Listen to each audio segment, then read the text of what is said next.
どうもこんにちは。新進工房です。兄です。です。僕たちは普段革の財布やバッグを作る職人をやっておるのですが、はい、今回ですね、大人気シリーズということでね、初ちゃうコピー品の特徴っていうのをね、皆さんにご紹介しようかなと思います。はい、それをやろうと思ったきっかけが、コメント欄とかでもちょいちょい土屋さんの方が多分聞こえてないなと思ったから言った。そう、前の人がね、皆さんが土屋さんの方とかがなんか丁寧にさコメントくれはんねやんか。長年やってますが、職人目線でこういう風な切り口で説明していただいて、さらに勉強になりましたとか、すげえ嬉しいと思ってやる気になってこの動画撮ってるってことなんですけど、先日もお客さんお越しになられて、土屋さんいたらしいんですよ。ハイブランドのバッグとかいっぱいガサッと持って売りに、でその中に偽物が撮ったらしいんですよ。でそれでも気づかれなかったらしくて、で書いてある時に「いやいやこれ偽物やから」って言ったっていうお話を聞いたんで、職人目線でテクニカルな部分で僕は心眼判定してるじゃないですか。でそれで特にコピーの特徴っていうのを何点かあるんで、それを今回まとめさせていただこうかなということで、今回ご用意させていただいたのがこちら。じゃじゃんじゃじゃん。ヴィトンのお財布なんですけど、ジッピーウォレットレティーロっていうんですよ。本物はね。本物はね。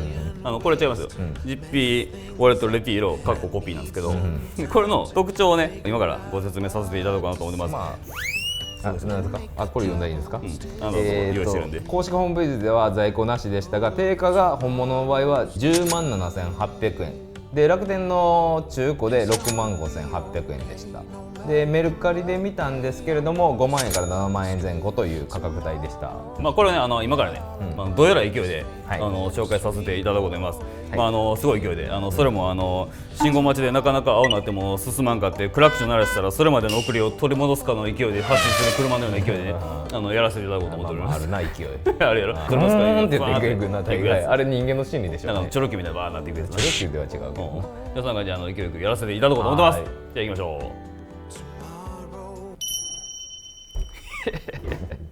ちょうどええ前やった今の。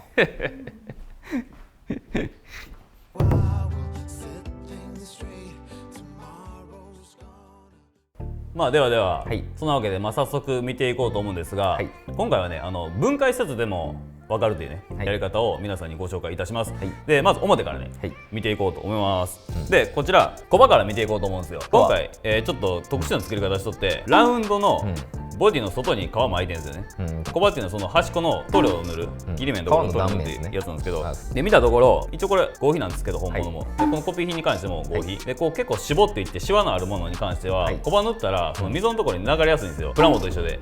墨入れみたいな感じで墨のところは流れやすいんですけど、っていうことを考慮しても比較的綺麗に塗れてるかなっていう印象がございます。塗れてますね。なのでここでの判断は分かりにくいかなっていう。そうですね。はみ出まくってたら偽物の可能性が上がるんですけど、これ綺麗やもん。ちょっと分かりにくいんで、で次ステッチなんですけど、ちょっと今ほぼなくて何とも申し上げにくいんですが、コピー品のこちらこのまとめミシンっていうんですけど、このアウトラインの最後のミシンなんですけど、これが本物は赤なんですよ。でもこのコピー品はどういうわけか茶色なんですよ。これはよくわからん。わざと茶色にしてんのか赤で塗ったらええのに、そういうのは知識としてたらって気づく分かりやすいとこかなと思います。あと1個気になったのがちゃんと細い糸で塗ってるんですよね。細い糸で塗るとトラブルが起こりやすいんですよ。糸モケモケしたり目飛びしたりっていうトラブルが起こりやすいけど、細い糸で塗った方が綺麗に縫える。でちゃんと細い糸で塗ってるんで、じゃあ細い針で塗ってるんで綺麗ですね、目が。コピー品の特徴やねんけど、返しがなんか拾わんっていうさ。そこ拾ったらだいぶ変わんの。だいぶここめっちゃ粗いねんな。一応本物は重ねなくハイブランド独特の作り方やっております。で次額というか、そのさっき申し上げさせていただいたラウンドの外に縁ですね。縁これ皮巻いてるんですけど、これは本物見たところ皮のつなぎ目分かりにくかったんですが、このコピー品に関してはここに結構分かりやすくあるっていう。でしかもなんか真ん前にできてるっていう。そうやな。このいっちゃん下とか目立たんとこに行った方がいいですよね。大体セオリーというかマナー的にはこの底の引き返しの部分でやるのがセオリーなんですけど、でもうちょっと薄くすいた方がいいですね。つなぎ目分からないようにっていうのがこの額の部分なんですけどね、本物はこういうことしないんで、見分けるところのポイントの一つになるかなと思います。で今回はファスナーなんですけど、めちゃめちゃスムーズに焼いていいんですけど、これあなたどんな思います？これね、一番気になるのがやっぱりプラスチック製というか樹脂系のやつにメッキしてるっていう感じなんですよ。金属じゃないんですよね。だから、そこが見た感じでなんか光り方で分かりますね。この嘘物というか、独特のなんかふりしてるな、うん、今はこれファスナーこうスムーズに開け閉めできていいんですけど、おそらくこれ使ってるうちに両方から開いてくるみたいなトラブルも起こりうるかなと。そうですね。一応ホームページで本物の方を見たんですけど、ヴィトンって YKK よく使ってるじゃないですか。 YKK の普通の金属ファスナーの5番使ってるかなという印象でございました、はい、で YKK のファスナーでエクセラってちょっと高級ラインあるんですけど、はい、ちょっと重たくて重厚感のある開き方するんですけど、まあ個人的な意見ですけど、はい、エクセラ高級感っていいんですけど、まあ、普通のファスナーの方が開け閉めしやすいかなっていう、スムーズですね。スムーズなのかなっていうのはあります、まあこの辺、まあ、例えばステッチ言ったらこの糸処理ちょっと甘いとかさ、なんかそんな簡単なところを手抜くよな。そうやね、ちょっと分からんよな、なんか簡単やねんけど、そこもうちょっと目重ねるとか、この糸処理とかさ、もうちょっと多少したらいいのにっていう。なんか一気に分かりにくくなる、でもそういうの荒いよね。でコピー独特の、このなんか芯の硬さってあるよな、この表のここに今回分解してないんでお見せできないんですけど、多分紙芯入ってるんですよ、しかも分厚いやつ。なぜかコピー品でここカチカチにしようとするよな。そうでも本物のやつ見たらふわっと仕上げようとして、そうね、もう入ってるか入ってないか分からん感じの芯を何枚も重ねたりいろんな芯を重ねてふわっと仕上げるけど、なんかコピー品ってパキッてするよな。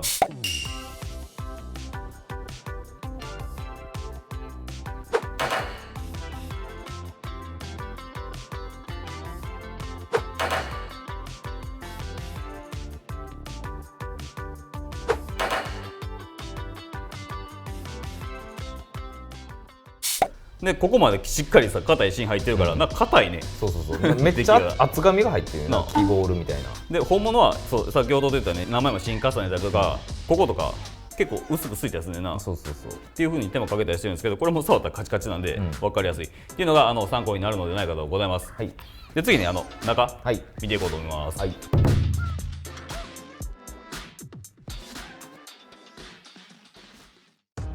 まあでは、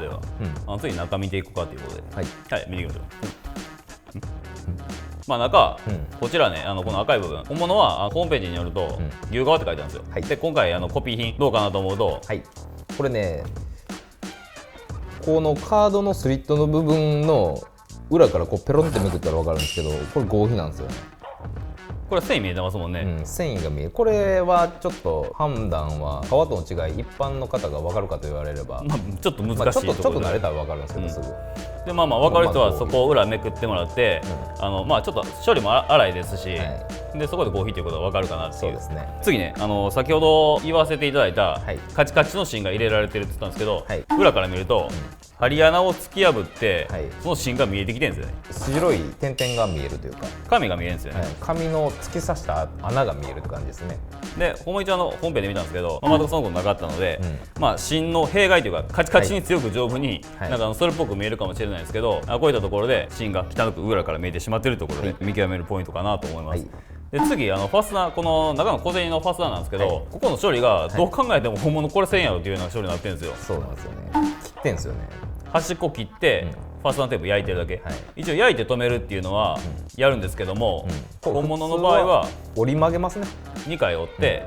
ほどけないようにやるんですよ。でこのままいくと多分ずっと使っとったら、このファスナーシール止めっていうんですけど、こいつ取れたり、で前のやつがこの何回もこのアクションで脆くなってボロボロになってくると思うんですよ。だから本物これ決してやらないなっていう処理ですね。これは効率よく上げるのはいいかもしれないんですけど、これさすがにちょっとやったらまずいなっていう、まずいですね、これは処理のやり方でございます。中そんなもんですかね。細かいこと言ったらこの糸調子荒いとかあるんですけど、作り手じゃないとなかなかパッと見て分かりにくいかなっていうところなんで、一応そういうところを気にして見たら分かりやすいかなっていう。だからもうとにかくこれ裏で一番分かりやすいところはここの裏のこの芯見えてるってところじゃないですかね、針穴から。基本的に綺麗なんですけど、そういうところで仕組みのボロが出てるって感じですね。その技術的なミスでなく、っていうところでございました。ではまとめいかせていただきます。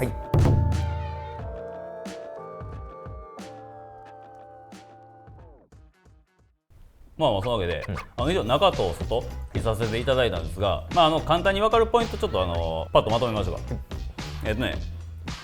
じゃあ僕2個あげていいですか。じゃあ僕3ついきますわ。単純に外の芯硬すぎるっていう違和感のある硬さと、でここのラウンドファスナー長財布で言えば、ここの返し縫いのところ合わせてない、本物はこのミシンの重ね目ないんですけど、これ重ねてる、むしろ汚いっていうのと、で中開けた時に芯突き破っているところ、白いとこが見えてると、が簡単に見分けられるところかなと思います、僕は。どうですか。何個言った？3つ言った？ 3つ言っちゃったね。3つ言ったよな。糸を継いでるですね。糸継いでるっていうのも、コピー品ってさ、糸なくなるパターン多ない？そう、1個に1回ぐらい糸継ぐっていうのは、縫っててボビンの糸がなくなって空縫いしてもらって、でそれを本来全部ほどいて、同じとこ縫うんですよね、綺麗にいこうと思ったら。でも糸途中でなくなって、それを汚い継ぎ方してるんですよね。そうだから途中で継いでるっていうのが結構多いですね。それなんか多いな、ハイブランドをほぼ繋いでるのは本物は見たことないんで、それがいっちゃん簡単に分かるポイントかな。あと糸処理の仕方、糸処理荒いな。こう近くで見てなんかモケって糸が出てたりしたら怪しいですね。糸とラウンドファスナー長財布とか、財布に関してはなんか共通してこのカチカチの芯使われてるので、なんかカチカチの芯使われてたらちょっとおかしいなと思ったら、見分けるポイントになる。カチカチすぎたらやね。でカチカチすぎる、これひょっとしてと思った時には中開けていただいて、この裏の芯はみ出てるかどうか、見ていただいたら、ポイントかなと思います。っていうかずっと本物触ってる人やったら偽物ですぐ分かると思います。違和感であるでしょうね。っていうことが言えるんじゃないかなというまとめでございました。